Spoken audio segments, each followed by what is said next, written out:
ఈ దినం దేవుని వాగ్దానం పరిశుద్ధ గ్రంథంలో నుండి ప్రకటన గ్రంథము 3వ అధ్యాయము 16వ వచనం. నీవు వెచ్చగానైనను చల్లగానైనుండక నులివెచ్చనగా ఉన్నావు గనుక నేను నిన్ను నా నోట నుండి ఉమ్మివేయ నిర్దేశించుచున్నాను.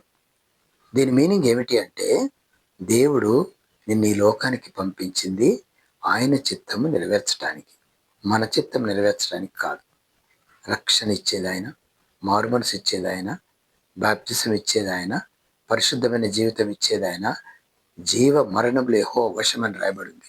కాబట్టి ఈ జీవితం ఇచ్చిన దానికి ప్రతిరోజు ప్రతిదాని కొరకు థ్యాంక్సే చెప్పాలి తప్ప ఇంకా వేరే ఏమీ చేయకూడదు. దేవుని చిత్తం, ఈవెన్ మన దేవుని కుమారుని యేసుప్రభుల వారే నా తండ్రి నా తండ్రి నా తండ్రి నా తండ్రి పంపిన అంటుంటే మనము నేను నేను నా యొక్క మా యొక్క అనే స్వభావము ఉండకూడదన్నమాట.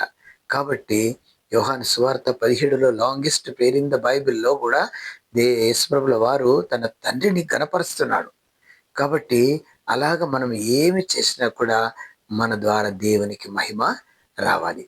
అందుకొరకే ఇక్కడేం రాయబడ్డదంటే, నీవు వెచ్చగానైనను చల్లగా నేను ఉండక అంటాడు. వెచ్చగా అంటే పరిశుద్ధ అగ్ని బాప్తిసం పొందుకొని వెచ్చగా ఉండాలన్నమాట. ప్రతిదీ కూడా ప్రభువుని అడిగి పొందుకోవాలన్నమాట. ప్రతిదీ కూడా పరిశుద్ధాత్మలో పాలివారై అని ఉన్నదన్నమాట. ఎప్పుడైతే మనం పరిశుద్ధాత్మ పైన ఆధారపడతామో, దేవుని వాక్యం పైన ఆధారపడతామో, అప్పుడు పరిశుద్ధాత్మ దేవుడు మనకు సాయం చేస్తుంటాడు. అంతెందుకు, ఈవెన్ మన ప్రార్థనలో కూడా రోమా 8:26లో అటువలి ఆత్మయు మన బలహీనతను చూచి సహాయం చేయుచున్నాడు. ఏలయనగా యుక్తముగా ఏలాగూ ప్రార్థన చేయవలెనో తెలియదు గాని ఉచ్చరింప సఖ్యము కాని మూలుగులతో ఆత్మ తానే మన పక్షముగా విజ్ఞాపన చేయుచున్నాడు. చూసారా, మనం మాట్లాడే భాషలో ఆ విధంగా దేవుణ్ణి మనం కన్విన్స్ చేయలేం.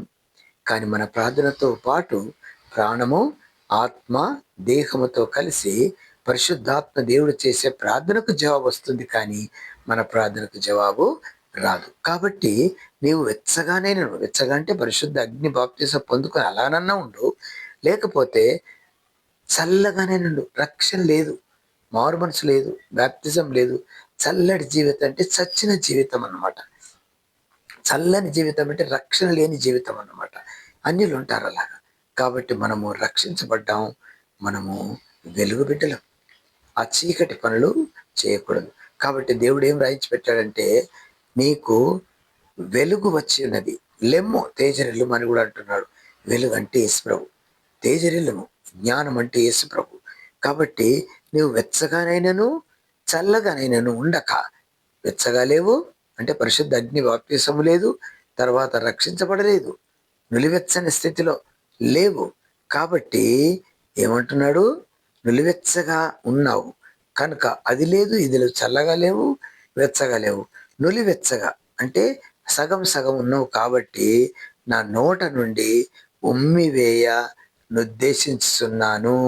చూసారా, మన నోటి ద్వారా, మాట ద్వారా, చూపు ద్వారా, ఆలోచనల ద్వారా దేవుణ్ణి సంతోషపెట్టే జీవితం మన దగ్గర ఉండాలి తప్ప ఏది కూడా ఏదో ఒకటిగా ఊరికనే దాన్ని మనం అలా చేయకూడదు.